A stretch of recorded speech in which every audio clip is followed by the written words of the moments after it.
Dr. Miles decided to play a fast one on them. He appreciated the elders for giving him the opportunity to escort their great king to the afterlife. It is such a great honor and a rare privilege to be given such an important task for me to carry out, but there is a little problem, he said. He then asked if the servant who is giving such a task ought to have a complete body parts. They all nodded in agreement. He then told them that people that looks like him that are white in complexion are blessed with the ability to remove their hearts and keep it somewhere for safekeeping. And currently his heart is not in his body, he kept it safe in Pella village down the mountain. I really want to serve the king, and it will really be a sad thing after sending me to the afterlife and I'm unable to serve the king well, he said. So he pleaded with the elders to let him go back to Pella village to get his heart so that the ceremony will be complete and successful.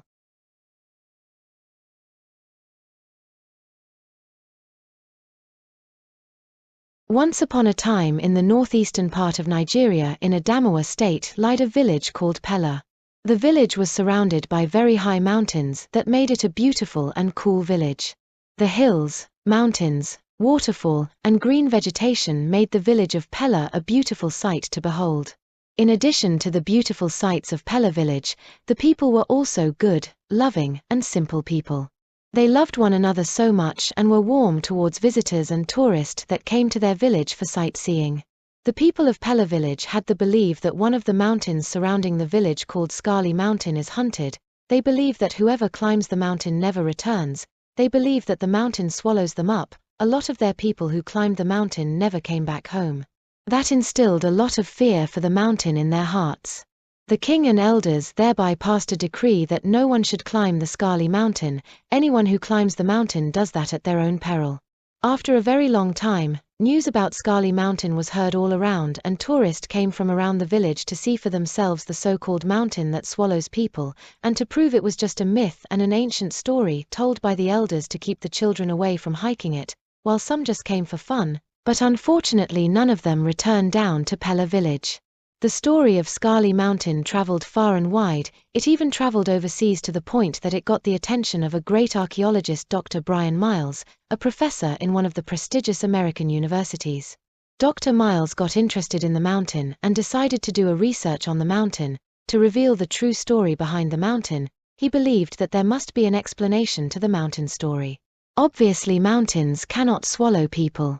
Dr. Miles prepared for his journey. He flew from America and landed in Nnamdi Azikiwe International Airport, Abuja. Soon, he arrived in Pella village to begin his research work. The people of Pella welcomed him with traditional music, dance, and food. Very hospitable and welcoming people, he uttered silently. Without wasting much time, Dr. Miles made his intentions of climbing the Scarly Mountain for his research known to the king and elders of the village. They warned him of the dangers of climbing the mountain, but he wouldn't budge. Dr. Miles insisted that he must carry on with his research. He has come too far to give up. A day before the journey, Dr. Miles prepared his archaeological gadgets and supplies he will be needing for the journey. At dawn the next day, he set out. He climbed the mountain for hours during the day and rested at night, for the journey was really tough. After 3 days he was finally at the peak of Scarly Mountain. What a beauty to behold, he said to himself as he looked down from the peak, seeing other small mountains and hills with green vegetation and cloud covering the top of the mountain. Dr. Miles then started his research work, hoping to find an answer to the reason why people all of a sudden disappear on the mountain. He worked all through the day, but discoursed nothing, so he decided to close for the day and start again tomorrow. As he laid to rest, shortly after he dozed off, the answers to his questions came to him and were staring at him. He opened his eyes only to see 3 fierce-looking men looking at him.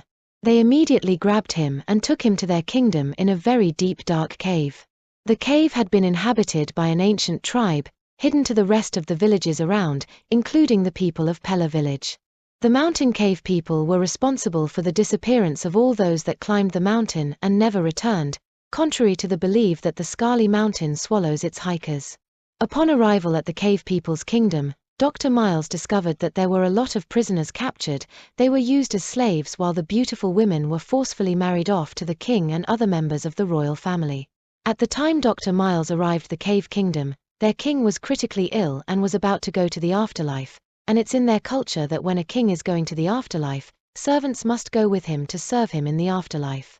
Seeing Dr. Miles, they instantly decided to use him to escort the king to the afterlife, believing that he will serve the king well over there because he looked different from them and him being white makes it even more special. They were really glad they captured him. When Dr. Miles heard this, he was gripped with fear but tried to put himself together and think of the way out of the trouble. He thought long and hard, and after a while a great idea flashed in his mind. He requested an audience with the elders and was granted. Dr. Miles decided to play a fast one on them. He appreciated the elders for giving him the opportunity to escort their great king to the afterlife. It is such a great honor and a rare privilege to be given such an important task for me to carry out, but there is a little problem, he said. He then asked if the servant who is giving such a task ought to have a complete body parts. They all nodded in agreement. He then told them that people that looks like him that are white in complexion are blessed with the ability to remove their hearts and keep it somewhere for safekeeping. And currently his heart is not in his body, he kept it safe in Pella village down the mountain. I really want to serve the king, and it will really be a sad thing after sending me to the afterlife and I'm unable to serve the king well, he said. So he pleaded with the elders to let him go back to Pella village to get his heart so that the ceremony will be complete and successful. The elders were surprised because they believe that everybody's heart is inside their body, but he made them understand that white men's heart can be removed and inserted back at any time, and they foolishly believed him because they didn't know much about white men and they were uneducated. If we let you go, will you go and get your heart and come back? They asked him. Of course I will, replied the Dr. Miles. Let's make haste so that we do not keep the king waiting, one of the elders shouted. So the chiefs ordered his release. Dr. Miles was so happy, he couldn't believe they could easily fall for such a cheap trick and be easily deceived. He told the chiefs that he won't be long and he hurriedly went down the mountain and in no time he was in Pella village.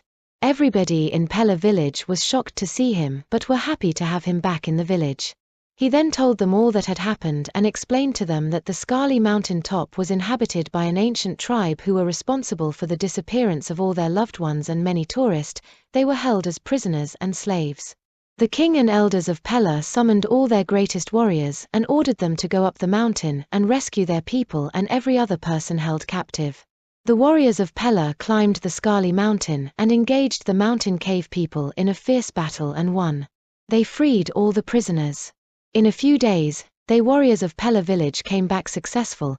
They saved all those captured by the mountain cave people. The village of Pella was filled with celebrations and joy as families were reunited. The king then organized a grand feast to welcome back all those captured, but very importantly to celebrate the bravery, help and wisdom of Dr. Miles.